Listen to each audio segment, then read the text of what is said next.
نحمده ونصلي على رسوله الكريم أما بعد فأعوذ بالله من الشيطان الرجيم بسم الله الرحمن الرحيم رب اشرح لي صدري ويسر لي أمري واحلل عقدة من لساني يفقهوا قولي اللهم فقهنا في الدين آمين يا رب العالمين السلام علیکم ورحمۃ اللہ وبرکاتہ۔ قرآن کریم کی اس خوبصورت مجلس میں آپ سب کو خوش آمدید، اہلاً و سہلاً مرحبا۔ انسان اپنی زندگی میں بہت سی زبانیں اور بہت سی سکل سیکھتا رہتا ہے تاکہ دنیا سے اپنا رابطہ جوڑ سکے، لیکن یہ کلاس ایک ایسا پلیٹ فارم ہے جہاں ہم وہ انداز گفتگو سیکھتے ہیں جو خالق کائنات کو پسند ہے۔ اللہ سبحانہ و تعالی ہمارے اس وقت کو قبول فرمائے اور ہمارے علم میں اور عمل میں برکت عطا کرے، آمین یا رب العالمین۔ کہتے ہیں کہ ایک شخص سمندر کے کنارے بیٹھا موتی تلاش کر رہا تھا۔ گھنٹوں کی محنت کے بعد بھی اسے کچھ نہ ملا۔ قریب سے گزرنے والے ایک بوڑھے شخص نے کہا، موتی سطح آب پر نہیں ملتے، ان کے لیے گہرائی میں اترنا پڑتا ہے۔ قرآن بھی ایسا ہی خزانہ ہے۔ جو لوگ اسے صرف دیکھتے ہیں وہ الفاظ پاتے ہیں، لیکن جو اس کی گہرائی میں اترتے ہیں وہ ہدایت، سکون، محبت الہی اور زندگی کا مقصد پا لیتے ہیں۔ آپ اس کو دنیا کی ایک سادہ سی مثال سے سمجھیے۔ مثلا اگر کسی کے پاس جدید ترین موبائل ہے لیکن وہ اسے استعمال کرنا نہیں جانتا تو وہ اس کی اصل صلاحیتوں سے فائدہ نہیں اٹھا سکتا۔ اسی طرح قرآن ہماری زندگی کا سب سے قیمتی تحفہ ہے، لیکن جب تک ہم اسے صحیح پڑھنا، سمجھنا اور اس کے مطابق جینا نہیں سیکھتے، ہم اس کے حقیقی فوائد سے محروم رہ جاتے ہیں۔ الحمدللہ آپ سب ان خوش نصیب لوگوں میں شامل ہیں جو اس خوبصورت سفر کا حصہ ہیں، جہاں ہم اللہ تعالیٰ کے کلام کو درست انداز میں پڑھنا سیکھ رہے ہیں۔ ہر حرف جو آپ سیکھتے ہیں، ہر قاعدہ، ہر رول جو آپ سمجھتے ہیں اور ہر ایک منٹ جو آپ قرآن کے لیے نکالتے ہیں وہ اللہ تعالیٰ کے ہاں محفوظ ہو رہا ہے، الحمدللہ۔ اور ذرا ایک لمحے کے لیے اس بات کو بھی سوچئے، مثلا جب ہم دنیا میں کسی جدید ترین ہائی ٹیک ڈیوائس یا گھڑی کا استعمال کرتے ہیں تو ہم اس کا ایک ایک بٹن اور کمانڈ بالکل صحیح فریکوینسی پر سیٹ کرتے ہیں۔ کیوں؟ کیونکہ ذرا سی غلط فریکوینسی سے سگنل میچ نہیں ہوتا۔ بالکل اسی طرح ہماری زبان سے نکلنے والے حروف کی بھی ایک مخصوص فریکوینسی ہے، یعنی مخرج، جو اللہ تعالیٰ نے طے کی ہے۔ جب ہم تجوید کے ساتھ حروف کو ان کے درست مخارج سے ادا کرتے ہیں تو ہم اپنی آواز کو اسی اصل فریکوینسی پر سیٹ کر رہے ہوتے ہیں جس پر یہ کلام نازل ہوا ہے۔ یہ محنت، یہ لگن، یہ وقت صرف الفاظ ادا کرنے کی نہیں، بلکہ اپنی فریکوینسی کو رب کے کلام کے ساتھ پرفیکٹلی ٹیون کرنے کی ہے۔ تو چلیے اسی خوبصورت احساس کے ساتھ اپنی کلاس کا باقاعدہ آغاز کرتے ہیں، اور آج کی منتخب کردہ آیات کی تلاوت اور مخارج کی جو ہم آگے لے کے چل رہے ہیں اس کو سیکھنے کے لیے ہمارے ساتھ آپ کی ٹیچر موجود ہے، مومنا۔ جی مومنا۔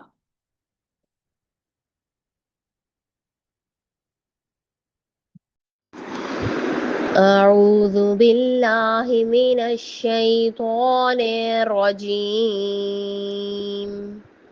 بسم الله الرحمن الرحيم.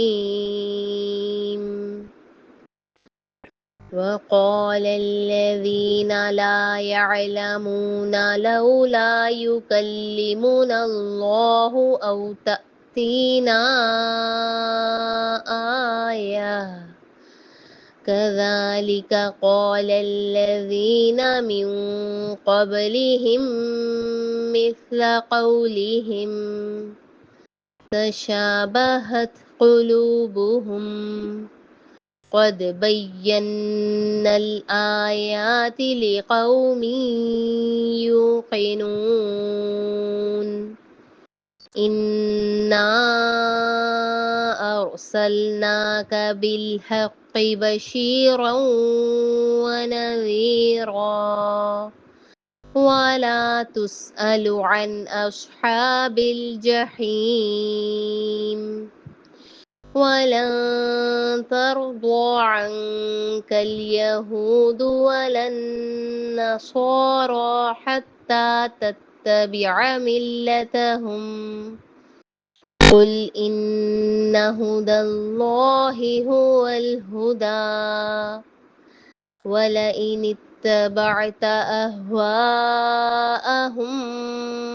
بعد الذي جاءك من العلم ما لك من الله من ولي ولا نصير الذين آتيناهم الكتاب يتلونه حق تلاوته أولئك يؤمنون به ومن يكفر به فأولئك هم الخاسرون يا بني إسرائيل اذكروا نعمتي التي أنعمت عليكم وأني فضلتكم على العالمين واتقوا يوما لا تجزي نفس عن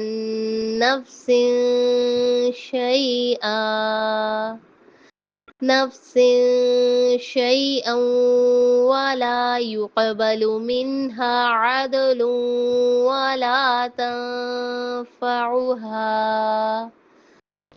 ولا تنفعها شفاعة ولا هم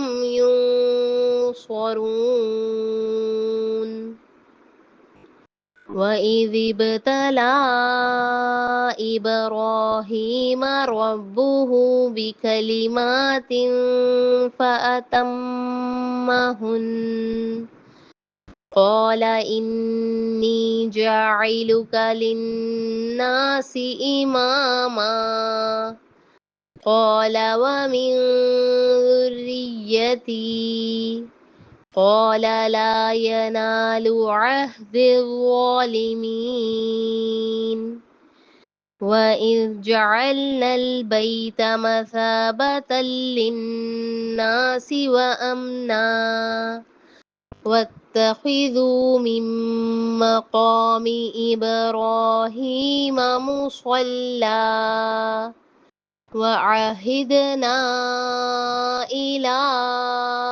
إبراهيم وإسماعيل أن طهر بيتي للطائفين والعاكفين والركع السجود السلام علیکم ورحمۃ اللہ وبرکاتہ۔ جی میں امید کرتی ہوں آپ سب صحت اور ایمان کی بھرپور حالت میں ہوں گی انشاءاللہ۔ سورۃ البقرہ آیت نمبر 118 سے 125، 118 سے 125 کی تلاوت ابھی سنی آپ نے الحمدللہ۔ تجوید میں ہم لوگ مخارج پڑھ رہے ہیں، ٹھیک ہے، اور مخارج میں ہم دوسرا اصول مخارج پڑھ رہے ہیں، یعنی کہ ہمارا فم کیا ہوتا ہے؟ ہمارا منہ۔ جیسے ہم نے حلق پڑھا تھا اور پیچھے سے نیچے سے شروع کرتے ہم اوپر آئے تھے، اسی طرح سے اب ہم نے الحمدللہ اپنا فم شروع کر لیا ہے، اور فم کے بھی ہم آخری حصے سے شروع ہوئے ہیں اور انشاءاللہ ہم اس کے سٹارٹ تک آئیں گے۔ فم کا آخری حصہ کیا ہے؟ زبان کی جڑ۔ زبان کی جڑ کو کیا کہتے ہیں؟ اقصی لسان، ٹھیک ہے، ایسے ہی ہے جیسے سینے کے پاس جو حلق کا آخری حصہ تھا اس کو کیا کہتے تھے؟ اقصی حلق۔ اسی طرح زبان کا جو آخری حصہ ہے، منہ کا آخری حصہ ہے، اس کو کیا کہتے ہیں؟ اقصی لسان۔ پھر ہم اقصی حلق سے تھوڑا سا اوپر آئے تھے جو کہ ہمارے حلق کا سینٹر پوائنٹ تھا، مڈ پوائنٹ تھا، اس کو ہم نے کیا کہا تھا؟ وسط الحلق، ٹھیک ہے۔ تو ہم زبان کی جڑ سے تھوڑا سا آگے آتے ہیں، زبان کے مڈ پوائنٹ پہ آتے ہیں، تو زبان کے مڈ پوائنٹ کو کیا کہیں گے؟ وسط لسان، ٹھیک ہے۔ وسط ہو گیا سینٹر پوائنٹ، لسان ہو گئی زبان. تو زبان کا جو درمیانی حصہ ہے اس کو کہتے ہیں وسط اللسان. آج ہم انشاءاللہ وسط اللسان کے بارے میں پڑھیں گے، وہ کیا ہے اور وہاں سے کون سے حروف نکلتے ہیں. وسط اللسان سے ہمارے 3 حروف نکلتے ہیں، جیم، شین، یا. اب یہ کیسے نکلتے ہیں؟ جب وسط اللسان اپنے اوپر کے تالو کو ہٹ کرتی ہے. وسط اللسان اور اس کے مقابل کا تالو، یعنی کہ زبان کا درمیان، اپنا منہ کھولیں آ کر کے، زبان کے درمیان میں ہاتھ رکھیں، فنگر رکھیں اس طرح سے، اور بالکل اس کے اوپر جو آپ کے سکن پارٹ ہے نا، تالو، اس کو انگلی لگائیں. یہ چیز، یہ درمیان جب اوپر جا کے ٹچ کرے گا تو یہاں سے کون سے حروف نکلیں گے؟ جیم، شین، یا. ٹھیک ہے؟ اش، اش، اش. فیل کریں زبان کے درمیان میں آپ کو کچھ فیل ہوتا ہے؟ اج، اج، اج. جیم میں آپ زیادہ کلیئرلی فیل کر سکتے ہیں کیونکہ جیم ذرا اسٹرانگ لیٹر ہے، اس کو ہٹ کرتے ہیں ہم لوگ پڑھتے وقت. اج، اج، اج. اس کو فیل کریں زبان کے درمیان میں کچھ فیل ہو رہا ہے، جیسے زبان کا درمیان ہی یوز ہو رہا ہو، ایسا کچھ آپ کو فیل ہو رہا ہے.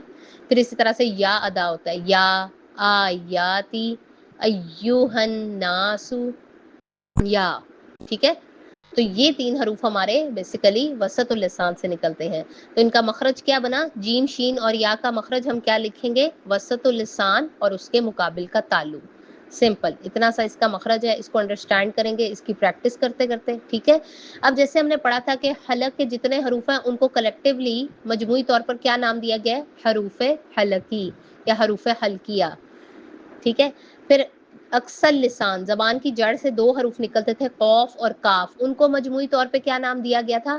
حروف لہاتیہ. اب تھوڑا سا آگے آ جائیں، زبان کے درمیان سے جو 3 حروف نکل رہے ہیں اس کو کلیکٹیولی کیا کہتے ہیں؟ حروف شجریہ. جیم، شین اور یا جو آج ہم نے پڑھے ہیں ان کو بیسیکلی کہتے ہیں حروف شجریہ. ٹھیک ہے جی؟ حروف شجریہ کون سے ہیں؟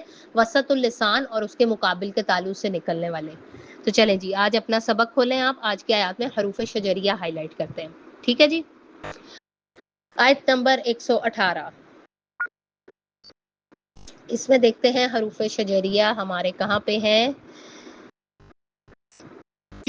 لولا یکلمنا اللہ او تأتینا آیہ، یا آ گیا نا، یا آیہ، اس کو کلر کریں، ہائی لائٹ کریں. پھر آگے دیکھیں اسی آیت میں دیکھیں تشابہت، شا، شین، تشابہت. پھر آگے دیکھیں قد بینا الآیات، یا، لقوم یوقنون، یو، یا، یو، ایو، یوقنون. انا ارسلناک بالحق بشیرا، شی، بشیرا، ولا تسأل عن اصحاب الجحیم، جا، جیم زبر جا، جحیم.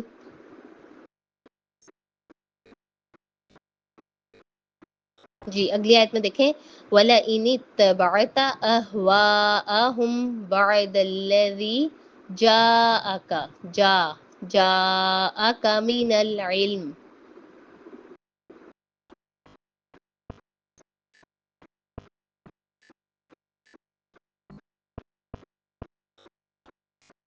آیت نمبر 123، 123 میں دیکھیں وَاتَّقُوا يَوْمًا، وَاتَّقُوا يَوْمًا لَا تَجْزِي، جیم آ گیا، تجزی، تج میں فیل کریں، عن نفس شیئا، شیئا والا.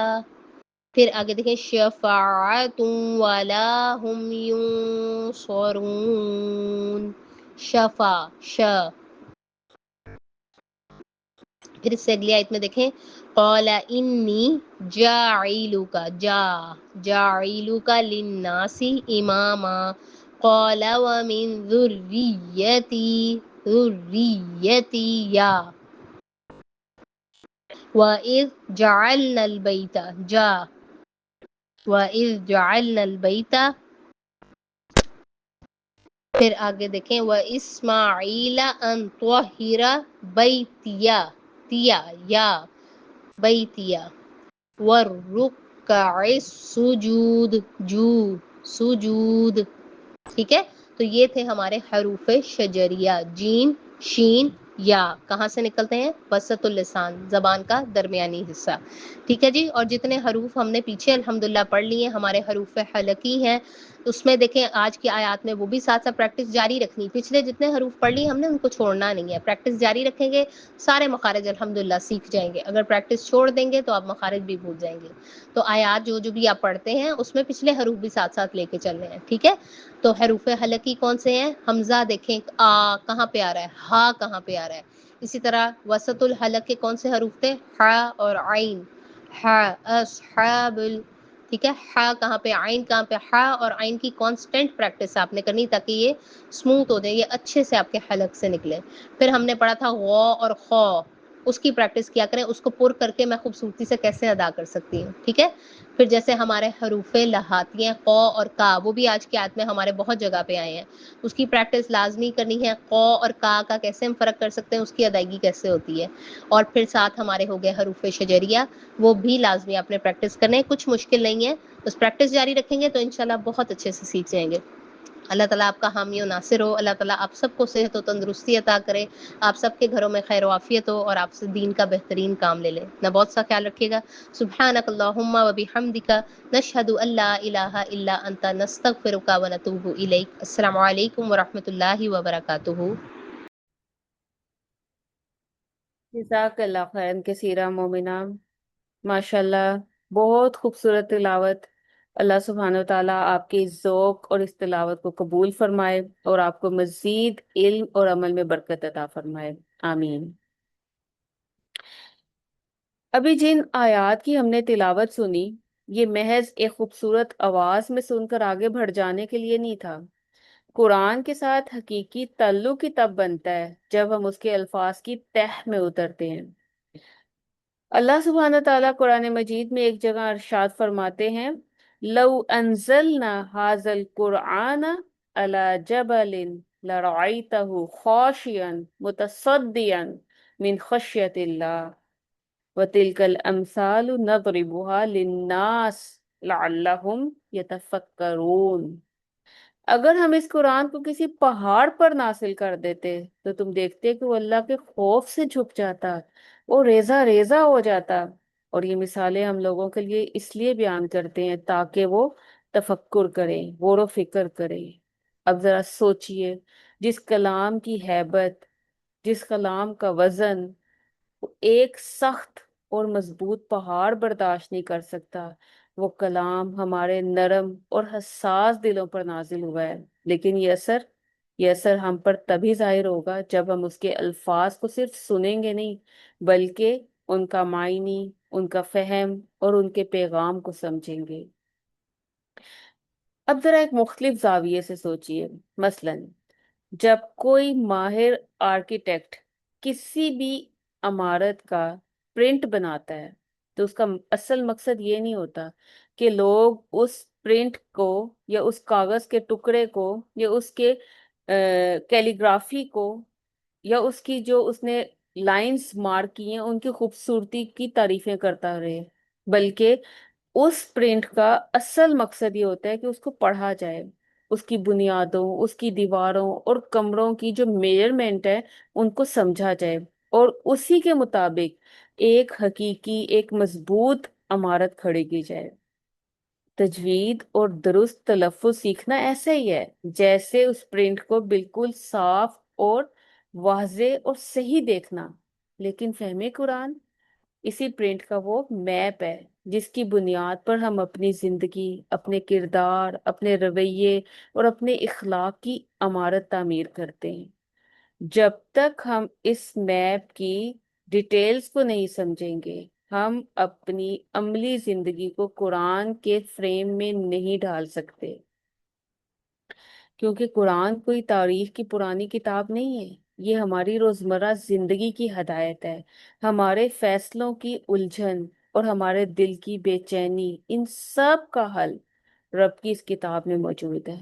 اسی لیے فہم اور ترجمہ اس کلاس کا وہ حصہ ہے جہاں ہم ڈائریکٹلی اللہ سبحانہ تعالیٰ سے رہنمائی حاصل کرتے ہیں۔ تو چلیے، بغیر کسی تاخیر کے اس میپ کو کھولنے اور آج کی منتخب کردہ آیات کے گہرے پیغام کو سمجھنے کی طرف بڑھتے ہیں۔ ان آیات کا بامحاورہ ترجمہ، لفظی ترجمہ، ان کا مفہوم اور ان کا ہماری زندگیوں سے کیا تعلق ہے، اس کو سمجھانے کے لیے ہمارے ساتھ موجود ہیں ٹیچر روبینہ۔ جی روبینہ جی۔ السلام علیکم ورحمۃ اللہ وبرکاتہ۔ امید ہے آپ سب ایمان اور صحت کی بہترین حالتوں میں ہوں گے انشاءاللہ۔ اللہ تعالی ہمارا قرآن پاک کے ساتھ یہ سفر خیر و عافیت، خیر و سلامتیوں کے ساتھ، خوشیوں کے ساتھ جاری و ساری رکھے اور اسے پائے تکمیل تک پہنچائے۔ آج کا ہمارا لیسن ہے سورہ البقرہ آیت نمبر 118 سے لے کے 125 تک۔ بسم اللہ الرحمن الرحیم۔ رب اشرح لی صدری ویسر لی امری واحلل عقدۃ من لسانی یفقہوا قولی ربنا زدنا علما اللہم فقہنا فی الدین آمین یا رب العالمین۔ سب سے پہلے لفظی ترجمہ آیت 118۔ بسم اللہ الرحمن الرحیم۔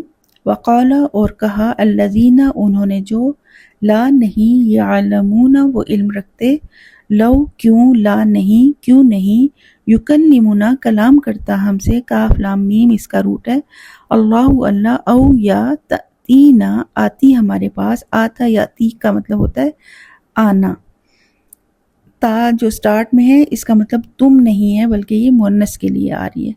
آیتن کوئی نشانی، کذالک اسی طرح، قالا کہا تھا، الذین ان لوگوں نے جو من قبلہم من سے قبلی پہلے ہم ان سے، مثل مانند یا مثل قولہم ان کی بات کے، قاف واو لام اس کا روٹ ہے، تشابہت مشابہ ہو گئے، قلوبہم قلوب دل ہم ان کے، قد تحقیق بینا واضح کر دی ہم نے، الآیاتی آیت کی جمع آیات، لقوم ان لوگوں کے لیے، یوقنون جو یقین رکھتے ہیں، یا کاف نون اور واو کاف نون یہ اس کا روٹ ہے، انا بے شک ہم نے، ارسلنا کا بھیجا ہم نے آپ کو، ارسل بھیجا نہ ہم نے کا آپ کو، بالحق کی بھی ساتھ، الحق کی حق کی، بشیرن خوشخبری دینے والا، و نذیرن اور ڈرانے والا بنا کر، ولا اور نہ، تسألو آپ سے سوال کیا جائے گا، ان اصحابی ساتھیوں کے بارے میں، الجحیم جہنم کے،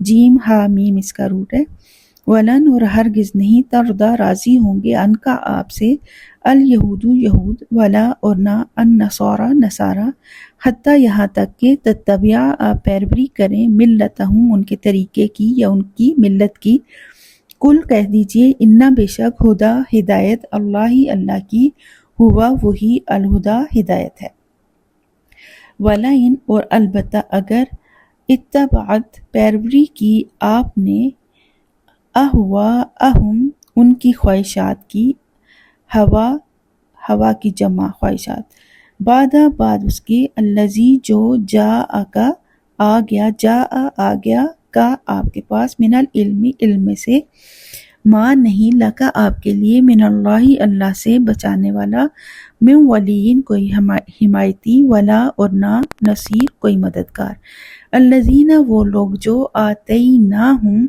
آتے دی نہ ہم نے، ہم انہیں، الکتابہ کتاب، یتلونہ وہ تلاوت کرتے ہیں، ہو اس کی، حق جیسا حق ہے، تلاوتی ہی اس کی تلاوت کا، اولئک یہی لوگ ہیں، یؤمنون جو ایمان لاتے ہیں، بھی اس پر، ومن اور جو کوئی، یکفر کفر کرے گا، کفارہ سے، بھی اس کا، فاولئک تو یا پس، اولئک یہی لوگ ہیں، ہم وہ، الخاسرون جو خسارہ پانے والے ہیں، خاسر کی جمع، یا بنی اسرائیل اے بنی اسرائیل، اذکروا یاد کرو، نعمتی میری نعمت کو، اللتی وہ جو، الذی کا مؤنث ہے، اللتی انعمت انعام کی میں نے، نون عین میم اس کا روٹ ہے، علیکم تم پر، و انی اور بے شک میں، یا ساکن جو اینڈ کی یا ساکن ہے میں کے لیے استعمال ہو رہی ہے، فضلتکم فضیلت دی میں نے تمہیں، علی العالمین اوپر تمام جہان والوں کی، واتقوا اور ڈرو، یومن اس دن سے، لا نہیں، تجزی کام آئے گا، نفسن کوئی نفس، نفس ہمیشہ مؤنث ہوتا ہے، ان نفسن کسی نفس کے، شیئن کچھ بھی،